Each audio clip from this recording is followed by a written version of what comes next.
Here are the top stories for today, February 24, 2021. President Rodrigo Duterte is giving government officials 1 week to start rehabilitation in Surigao del Sur. President Duterte assures improvement of barangay roads in Mindanao to address insurgency in the area. The president maintains that his daughter, Davao City Mayor Sara Duterte, will not join in the 2022 presidential election. And Filipino basketball sensation Sotto would not be joining the Ignite Professional Pathway program of the NBA.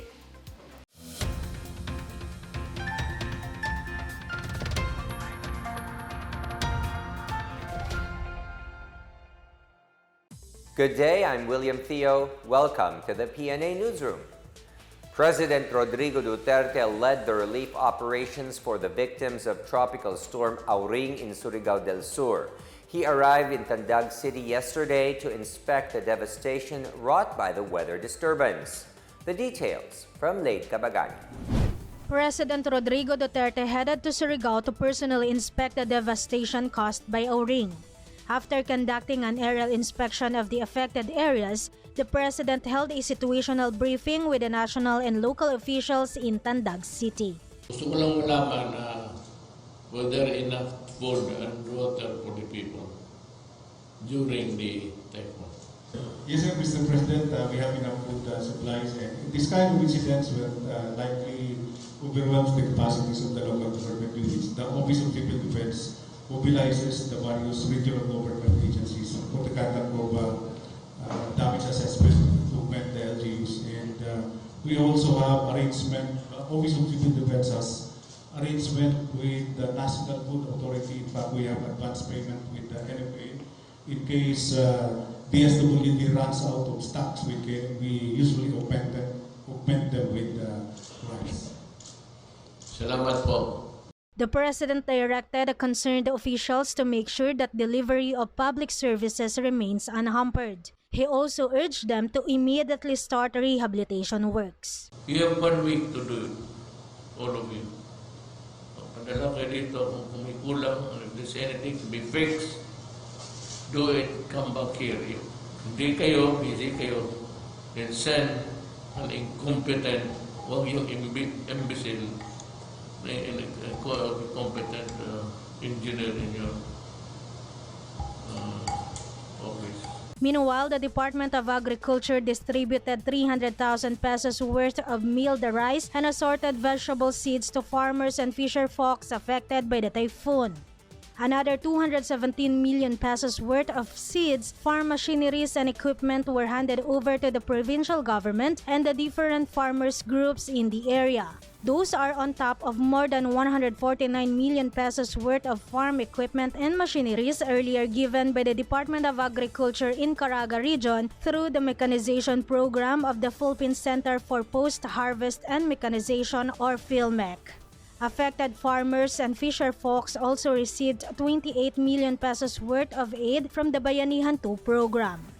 For its part, the Philippine Crop Insurance Corporation or PCIC released an indemnification fund amounting to 1.2 million pesos, while the Department of Social Welfare and Development provided financial aid to 3,658 typhoon victims. Each recipient received 3,000 pesos cash assistance.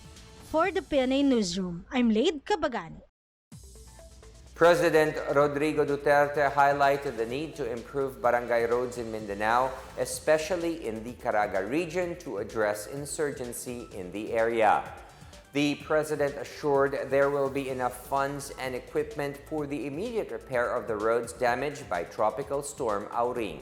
In the barangay roads to improve the insurgency problem sa lahat. Dito lalo na sa Mindanao.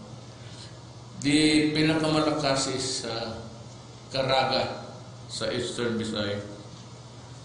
Ang Caraga ang pinaka sakit sa ulo.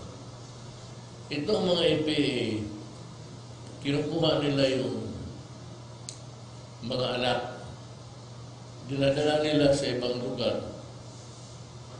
Kunin ninyo yung bata at isauli ninyo sa nanay pati tatay. because a child, a minor, should not be separated from the family home. I assume full responsibility, especially in prosecuting the war against the insurgents. Ulihin ninyo.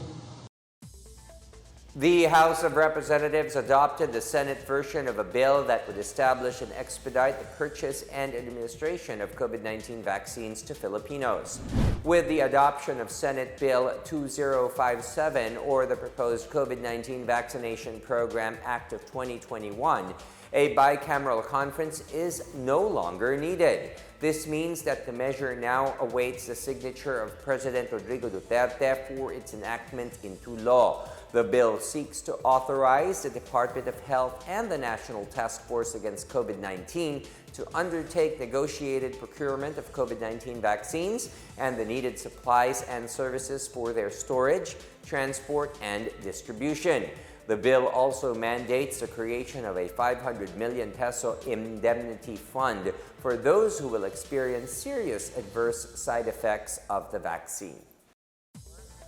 The city government of Manila on Tuesday received free 1,125,000 washable face masks through the presidential initiative Libreng Mask para sa Masa.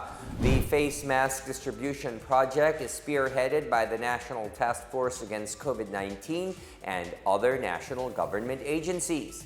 It targets to distribute about 40 million pieces of face masks in priority areas across the country.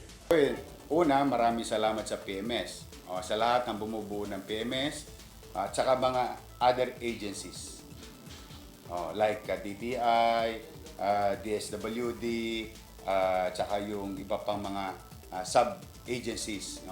We are very grateful. And in fact, I know that you produce jobs, livelihood for those people. The same thing, the City of Manila is producing our own masks and providing job opportunity regularly sa ating mga kababayan. The Iligan Medical Society, or IMS, urges the public to support the government's COVID-19 vaccination program. The details from Claire Gighe. The Iligan Medical Society, or IMS, called for the support of the public on the government's vaccination program for coronavirus disease 19 or COVID-19 and intensify the vaccination rollout information dissemination during the Philippine Information Agency or PIA's recent COVID-19 virtual presser. Leonel Quitos, the city's sole infectious disease specialist, cited that fake news creates more impact than the pandemic. Magbantay lang ta kay ang fake news mas dako nga pandemya kumpara sa COVID-19. Kung tanaw ta sa saktong impormasyon sa gikan sa saktong nga mga tao. Meanwhile, Andrew Marcela, a general surgeon and vice president of IMS, assured the public that IMS would be visible at the vaccination centers to provide assistance to the individuals. As the city awaits for the vaccine to arrive, IMS President Armando Isla Jr. reminded the public to continue following the minimum public health standards in the fight against the virus. Pero while gahulat ta sa vaccines, kinahanglan digid nato kalimtan ang atong minimum na health standards. Kinahanglan mo survive ta taman sa time nga moabot na gid ang vaccines. Isla, who is an otolaryngologist and head and neck surgeon, added that when the vaccines arrive, individuals should be armed with information such as the risks and benefits of the vaccination. For PNA Newsroom, Claire Gighe of the Philippine Information Agency, Iligan City Information Center. Cebu Governor Gwendolyn Garcia eases travel restrictions in the province. Garcia issued a memorandum indicating the requirements for travelers. The only needed requirements would be a valid medical certificate issued by a reputable doctor within 7 days before the travel date, proof of pre-booking a resort or hotel establishment, and traveler must pass the symptoms checking or screening at the point of departure and the point of arrival. However, the Department of Tourism maintains that protocols must still be in place despite the scrapping of the reverse transcription polymerase chain reaction or RT-PCR test. Tourism Chief Bernadette Romulo Puyat said that while the department fully recognizes the prerogative of local chief executives in deciding what protocols will best suit their particular situations, tourists and stakeholders still need to adhere to minimum health and safety protocols. These include the wearing of a face mask and face shield, physical distancing, hand sanitizing, and booking or operating in DOT-accredited establishments, among others. In Baguio City, the saliva testing activity is being held at the Melvin Jones Grandstand every Tuesday. Red Cross says the saliva testing is cheaper and convenient, and the result would be released between 24 and 48 hours. Interested clients can register online by filling up the form and paying 2,000 pesos using GCash, PayMaya, or through Security Bank before proceeding to Melvin Jones or the Red Cross office. San Juan and Mandaluyong cities both made an advance payment to AstraZeneca for the COVID-19 vaccines. San Juan Mayor Francis Zamora said a down payment has already been made for 100,000 doses of AstraZeneca vaccines, but did not disclose the amount due to non-disclosure agreement. He said that while preparing for its arrival, the city government regularly conducts simulation activities to improve the vaccination process. Meanwhile, Mandaluyong City made a 20% down payment to AstraZeneca for 150,000 doses of COVID-19 vaccine. The city already pre-registered 34,402 residents for the inoculation drive. Still to come, the president maintains that his daughter, Davao City Mayor Sara Duterte, will not join in the 2022 presidential election. And Pasig City Mayor VICO Sotto has been named as one of the world's anti-corruption champions. More on these when the PNA Newsroom continues.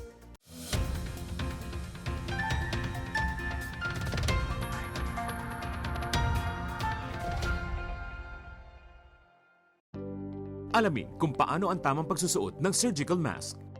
Una, hawakan ang mask sa strap at siguruhing natatakpan nito ang inyong bibig at ilong. Tandaan, ang may kulay na bahagi ng mask ang dapat nasa labas. Ito lamang ang tamang paraan ng pagsuot nito. Ihulma ang nose piece o maliit na metallic strip ayon sa hugis ng inyong ilong.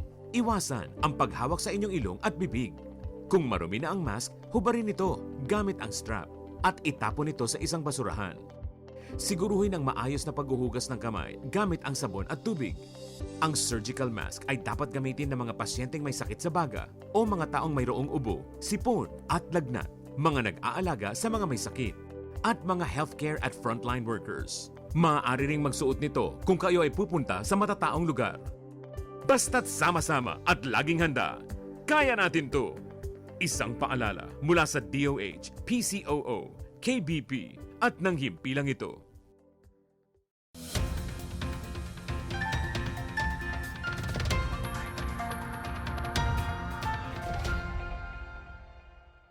President Rodrigo Duterte maintained that his daughter, Davao City Mayor Sara Duterte, will not join the 2022 presidential derby. Duterte made the remarks after Surigao del Sur Governor Alexander Pimentel urged the president to convince either his daughter or his former longtime aide Senator Christopher Lawrence Bongo to run for president in 2022. Mayor Sara Duterte emerged as the top choice for president and vice president in the non-commissioned survey conducted by Octa Research from January 26 to February 1. She also topped the poll as 22% of respondents preferred her to be her father's successor. Meanwhile, Senator Go was also included on the list, getting 6% in the independent survey. Despite mounting calls for her to run, Sara also said she has no plan to run for president in 2022. Ang request po namin, may continuity. Dapat isa sa administration ang kukontinue ng lahat ng ginawa niyo po, lahat ng achievement. Kasi baka pag iba ang presidente,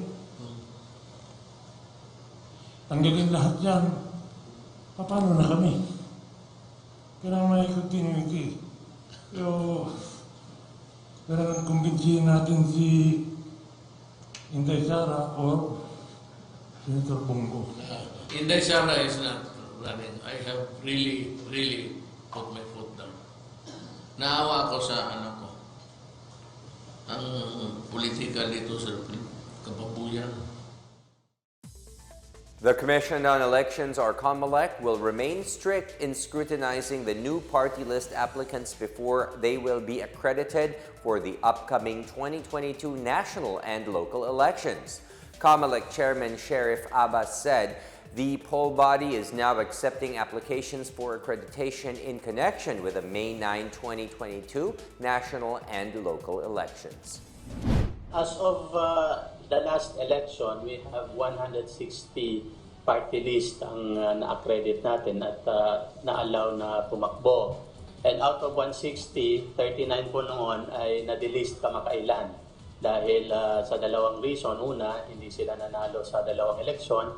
Pangalawa is inactive na yung ibang mga party list. So out of 160 minus 39, 121 na lang yung ating mga party list na accredited.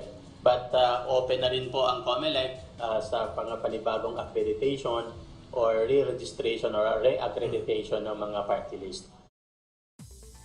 Defense counsels of former Justice Secretary Laila de Lima on Tuesday failed to debunk claims of a prosecution witness who identified the lawmaker as the recipient of 1.4 million pesos in bribes.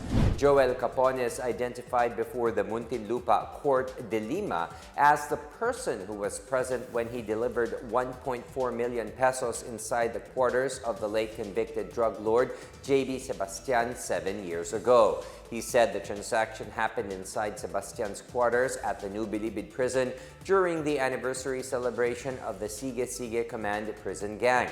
Prosecution Panel Chief Ramoncito Ocampo said they will leave to the court the appreciation of evidence as far as the gist of the testimony of Joel Capones is concerned.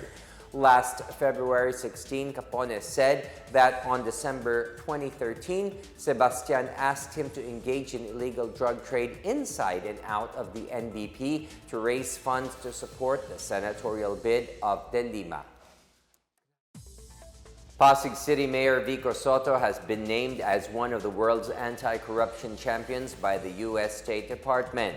Sotto was one of 12 recipients of the International Anti-Corruption Champion Award. The State Department described Sotto as a standard bearer for a new generation of politicians who prioritize anti-corruption and transparency initiatives. The department cited Sotto's prior work on the City Council, which resulted in the passage of Freedom of Information legislation. Other initiatives include avoiding kickbacks in the awarding of city contracts, a 24/7 public information and complaints hotline formally involving civil society organizations in the city's budgeting and policy making, and the reduction of the value of all city government contracts by at least 10%. U.S. Secretary of State Antony Blinken said the International Anti-Corruption Champion Award aims to recognize individuals who have worked to defend transparency, combat corruption, and ensure accountability. General Santos City is planning to establish additional animal quarantine checkpoints in its border areas amid continuing threats posed by the spread of African swine fever. The city veterinary office raised alarm on Tuesday over the increasing attempts by unscrupulous traders to sneak in pork products and even live hogs from areas with confirmed outbreaks. The CBO already confiscated a total of 583 kilos of fresh, processed, and cooked pork products since January 1. The office monitored attempts by some traders to deliver banned pork products into the city through alternate access roads in the border barangays. The CBO is working on a proposal to Mayor Ronel Rivera for the establishment of additional animal quarantine checkpoints in these areas to totally seal off the city. As of Tuesday, the CBO has 58 personnel assigned in its 5 major checkpoints in the highways in barangays Dinagakan, Buayan, Mabuhay, Bawing, and Apopong. Meanwhile, San Carlos City in Negros Occidental has re-established the border control in 3 villages situated at the boundary of Negros Oriental starting Tuesday. Checkpoints are now in place in barangays Buluangan, Kodkod, and Quezon. The city's Emergency Operations Center said the checkpoints were restored due to the rising active cases of COVID-19 in Negros Oriental. Negros Occidental has only 58 remaining active cases as of February 22nd, while Negros Oriental still has 146 active cases as of February 19. In our business news, PLDT and DITO Telecommunity have entered into an agreement for the construction of a transmission facility that will serve as an interconnection point for both of their subscribers. PLDT will establish and manage the facility that will operate as the primary physical interface for both companies. The facility is expected to be completed by end of March in time for the commercial operations of DITO. Smart Communications President and CEO Alfredo Panlilio emphasized the importance of interconnection between PLDT Smart and DITO. Dennis Uy, DITO Chairman and CEO, meanwhile thanked those responsible for making the interconnection agreement possible. The National Telecommunications Commission said DITO is set for its commercial launch this coming March after passing its first network audit.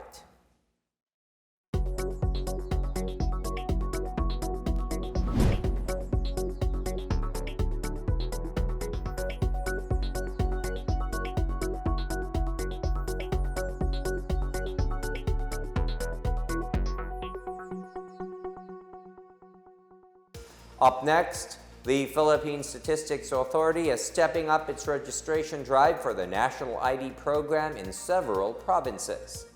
And Filipino basketball sensation Sotto would not be joining the Ignite Professional Pathway program of the NBA. The PNA Newsroom returns after these reminders.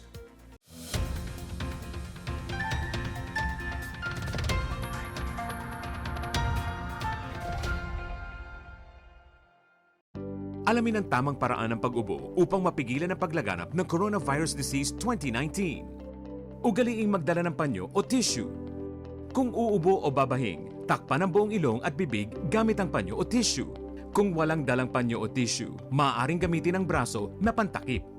Kung nakararamdam na kailangan umubo o bumahing, agad na dumistansya sa mga tao sa paligid. Huwag dumura kung saan-saan, gumamit ng tissue at itapon sa basurahan. Ugaliin ang paghuhugas ng kamay at paggamit ng alcohol o hand sanitizer upang mamatay ang mikrobyo. Basta't sama-sama at laging handa, kaya natin to! Isang paalala mula sa DOH, PCOO, KBP at ng himpilang ito.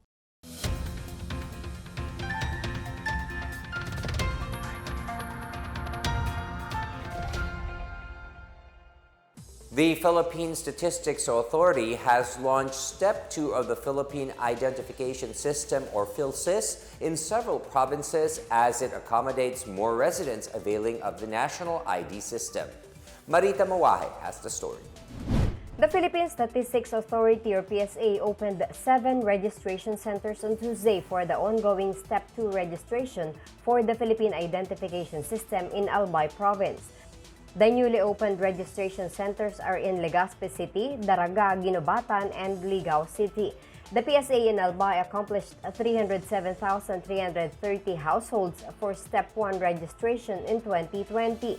Step 2 registration process involves the validation of supporting documents and capturing the registrant's biometric information such as fingerprints, iris scans, and front-facing photographs. Those from low-income households are prioritized for the issuance as the national ID will ensure that they are included in the social protection programs of the government.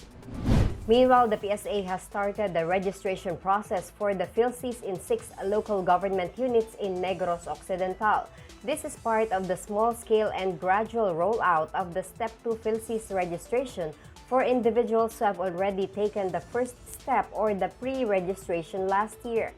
In Bacolod City, the PhilSys Registration Center is located in Rizal Elementary School campus, while in Silay, it is at the old Puericulture Center building at the back of the City Hall. 808,387 low-income household heads and members have been pre-registered for the PhilSys. Step 2 registration for PhilSys has also started in Antique with the opening of 2 centers in the capital town of San Jose de Buenavista. The centers at the Robinsons Mall Antique and the Delegate Angel Salazar Jr. Memorial School initially will prioritize those who pre-registered here last year. The PSA targets around 10,000 registrants until end of March. The government aims to establish a single national ID for all Filipinos and resident aliens to boost efficiency, especially in dealing with government services. For the PNA Newsroom, I'm Marita Muaje.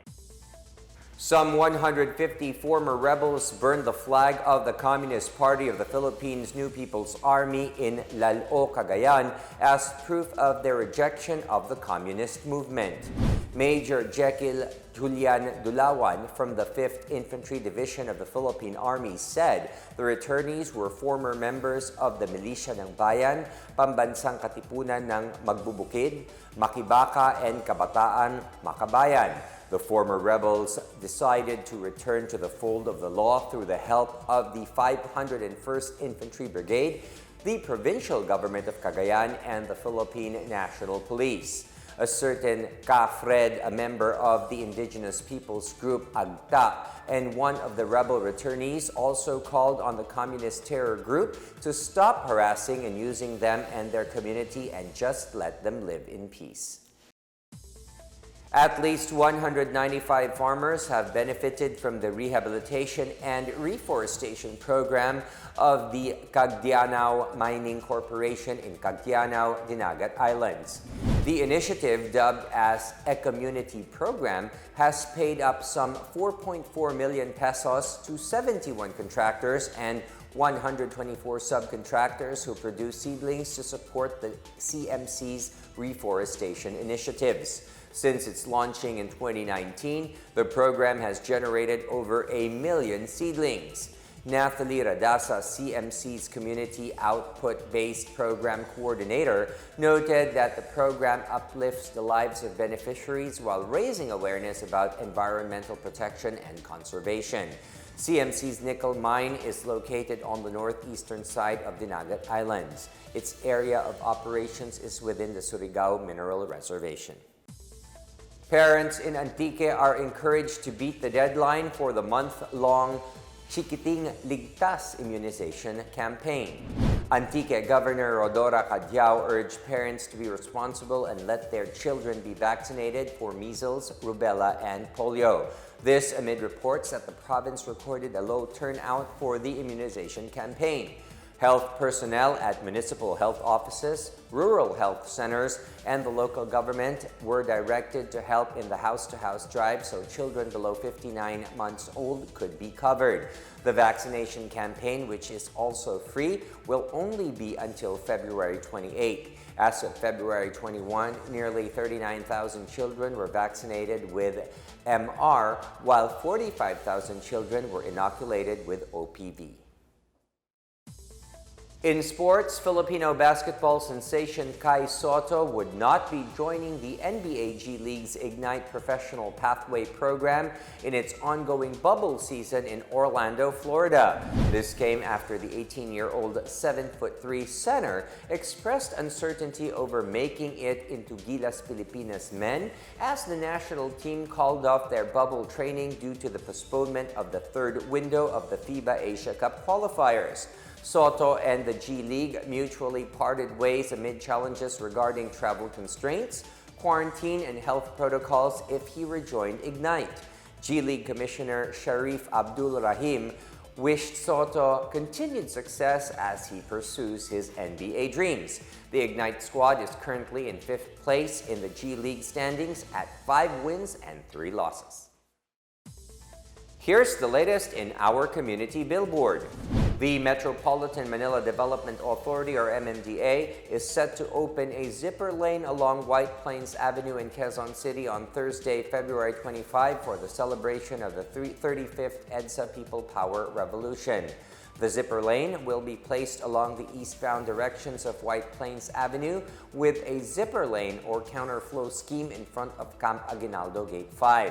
To guide motorists on the use of the zipper lane, plastic barriers and traffic cones will be installed along White Plains Avenue and at the sidewalk along EDSA in front of the People Power Monument.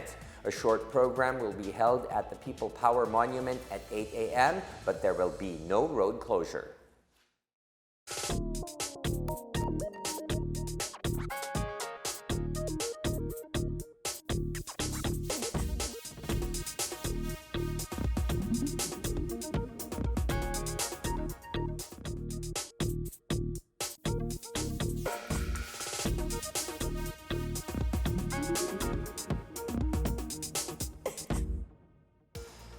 Here's another look at today's biggest stories. President Rodrigo Duterte is giving government officials 1 week to start rehabilitation in Surigao del Sur.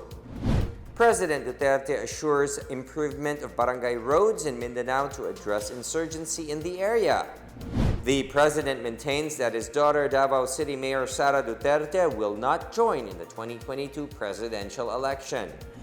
And Filipino basketball sensation Sotto would not be joining the Ignite Professional Pathway program of the NBA. Thank you for watching another episode of the PNA Newsroom. To check more news content, visit our webpage or head on to the Philippine News Agency's Facebook and Twitter accounts. For more stories about the government and how it serves Filipinos, look for these hashtags in all of our social media platforms and websites. We are shown on the pages of the PCOO and its attached agencies. Also, watch us on television on PTV4 and IBC13. And that's your daily dose of the biggest stories that you need to know. From the PNA Newsroom, we tell stories that inspire change. I am William Theo. Good day, everyone.